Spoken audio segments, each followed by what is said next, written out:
Hello everyone. Welcome to Tales of Light. There is a special kind of heartbreak that does not come from a breakup or from losing money. It comes from looking at someone you trusted and finally seeing who they really are. This is the story of a man named William. On the outside, he looked fine. He went to work, smiled at people, replied to messages, and tried to be a good friend. But deep inside, something in him was slowly breaking. Not because he was alone, but because he was surrounded by people who only pretended to care. Have you ever had that feeling? That quiet voice in your chest that says, something is not right about this person, but you ignore it because you want to believe the best. William ignored that voice, and it cost him more than he ever expected. Stay with this story until the end, because the lesson William learned about fake people might save you years of pain, and it might open your eyes to someone in your life right now. William was the kind of person who said yes more than he said no. If a coworker needed help, he stayed late. If a friend called to vent, he listened, even when he was tired. He was not perfect, but he was honest. And for a long time, he thought that was enough.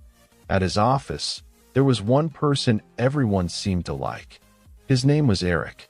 Eric was funny, charming, always talking, always joking.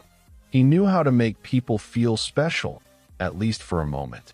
He would clap William on the shoulder, smile, and say things like, "You are the only one I can really trust here." Those words felt good. They made William feel chosen, important, seen. So when Eric started to ask for little favors, William did not think twice. "Can you finish this part of the report for me? Can you cover my shift? Can you talk to the boss for me?" One favor turned into many. When something went wrong, Eric would slide up to William and whisper, "You know I have your back, right?" And William believed him. Outside of work, it was not so different.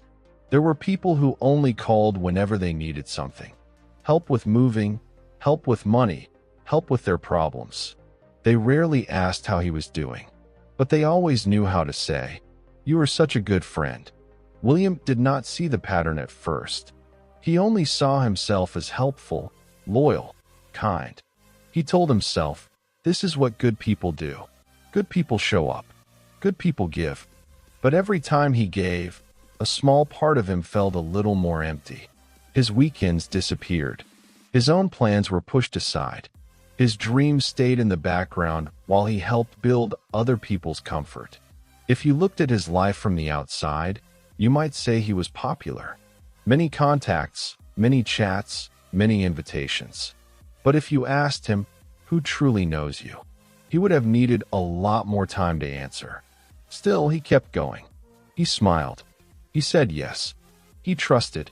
He did not know that all of this was slowly leading him to one sharp, painful moment that would change the way he looked at people forever. The turning point came on a Thursday. The company where William worked was planning a big promotion, a new team leader position, better pay, more responsibility, and finally, a chance for his hard work to be seen. For months, William had been staying late, finishing reports, fixing mistakes, helping others look good. He did not brag about it. He just hoped that someone, especially his boss, was paying attention. One day, Eric came to him with that same charming smile. He said, "The boss really likes the project we worked on. We make a good team." William felt a spark of hope. For once, maybe all of this loyalty would take him somewhere. But then, little signs started to show. During meetings, Eric took the lead and spoke loudly about the work. He used words like "I" and "my" a lot more than "we" and "our." When the boss praised the latest project, Eric smiled and said, "Thank you. I put a lot into it." William sat there, silent, his heart sinking a little. He told himself it was not a big deal. Maybe Eric just spoke faster.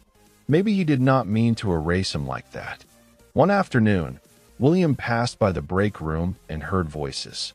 His name came up. He stopped at the door, just outside their view. Eric's voice floated out, light and casual. "Yeah, William helps with some of the boring parts, but you know how it is. Some people are meant to follow, some to lead. The room laughed. Not cruelly, but casually, like it was just a joke. Those words hit harder than any shout. Meant to follow. William walked away, pretending he had not heard. But the words stayed.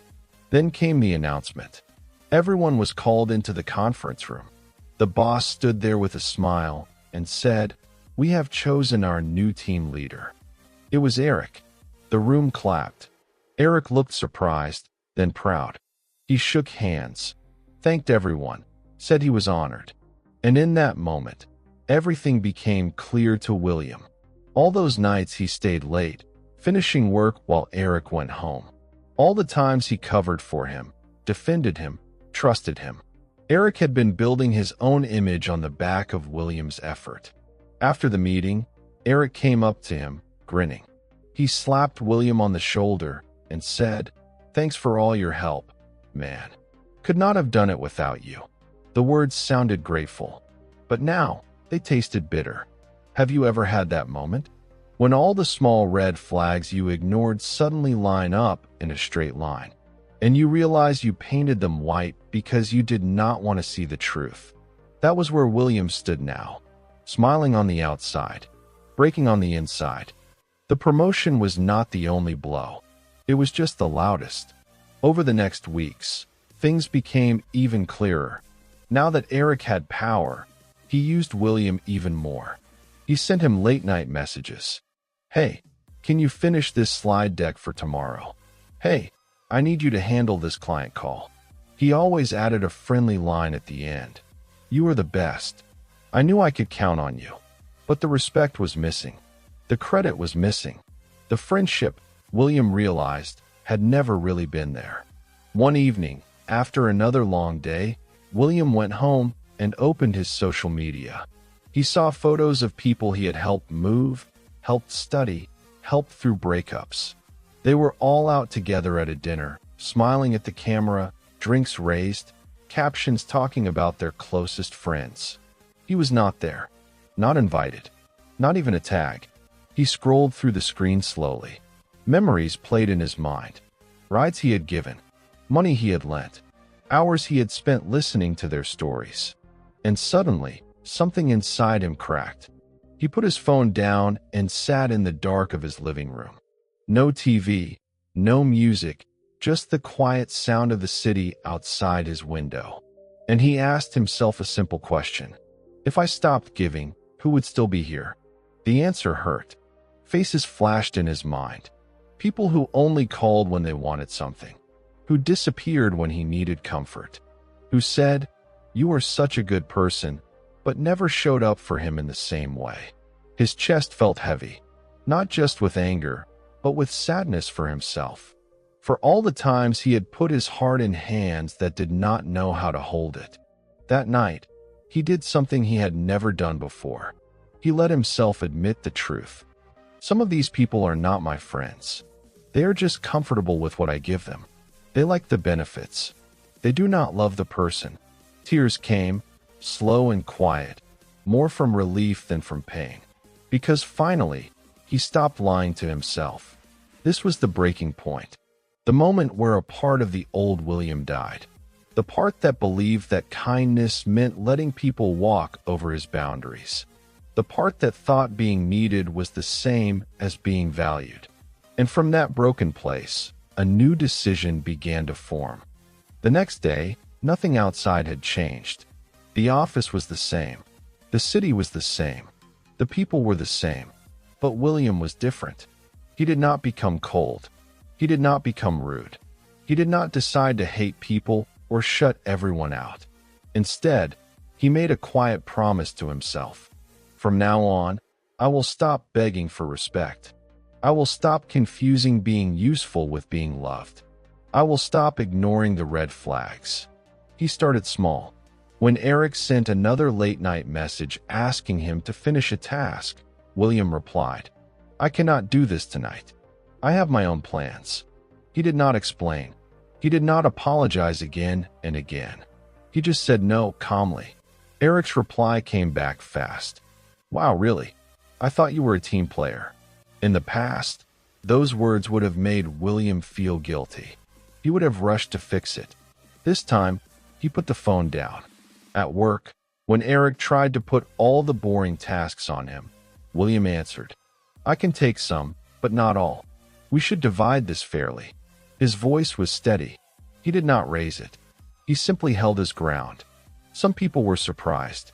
They were used to the old William, always available, always bending. Outside of work, he did something even harder. He started to pull back from the people who only knew how to take. He answered less. He stopped offering before they asked. He watched who stayed when he was no longer convenient. Some connections faded fast. Calls stopped. Messages slowed. The silence that followed was painful, but also honest. In that space, he began to notice something else. A coworker who had always been kind in a quiet way, asking how he was doing. A neighbor who checked on him when she saw he was late one night. A cousin who sent him a message out of nowhere, just to say she was proud of him. These were not loud people. They did not flatter him. They did not demand his time. But they were real. William started to invest in those relationships instead. He met people halfway instead of dragging all the weight alone. And slowly, his circle became smaller, but warmer. He learned an important truth. Fake people are not just the ones who lie with words. They are the ones who lie with actions. They say you matter, but show you that you do not. They take and take, but they do not build anything with you. The truth about fake people is simple and hard at the same time. They do not deserve the parts of you that you are breaking to give. Real friends are not perfect, but they try. They show up. They listen. They give back, even if it is in small ways. William's life did not become perfect after this, but it became more honest. He was no longer surrounded by a crowd that made him feel alone. He chose peace over fake approval, respect over comfort, truth over pretending, and that changed everything. Maybe as you listen to William's story, you see pieces of your own life in it. Maybe you remember that friend who only called when they were in trouble, or that coworker who used your work to climb higher, then forgot your name. Maybe you think about all the times you said yes when your heart was screaming no. If so, this is not a sign that you should turn your heart to stone. It is a sign that you need to learn the difference between being kind and being used. Kindness is beautiful. The world needs more of it. But kindness without boundaries is not kindness. It is self-abandonment. You are allowed to say no. You are allowed to step back. You are allowed to choose who gets close to you. You do not have to prove your worth by bleeding for people who would not even bring you a bandage. The truth about fake people is that they teach you one of life's most important lessons. They show you where you have been too soft with yourself. They reveal what you have been accepting in the name of love and loyalty. And once you see it, you cannot unsee it. You can either go back to pretending, or you can choose a different way. William chose differently, and you can too. If this story of William opened your eyes, take a moment to look at your own life. Ask yourself, who really shows up for me? Who respects my no? Who cares about me when I have nothing to offer? And just as important, ask, where am I allowing fake people to stay because I am afraid to be alone? You deserve better than being someone's backup plan. You deserve better than being used as a step on someone else's ladder. You deserve relationships where love and effort go both ways. If this message touched you, do not let it fade when the video ends. Share it with someone who might need this reminder today. Someone who is tired of pretending everything is fine while their heart is quietly breaking. And if you want more stories like this, stories that shine a light on the hidden lessons in everyday life, make sure you like this video, leave a comment with your own experience, and subscribe to Tales of Light. Together, we can build a place where real stories and real hearts matter. A place where you are reminded again and again that your kindness is precious and it should never be wasted on fake people. Thank you for watching. Take care of your heart. And remember, sometimes walking away from what is fake is the first step toward a life that finally feels real.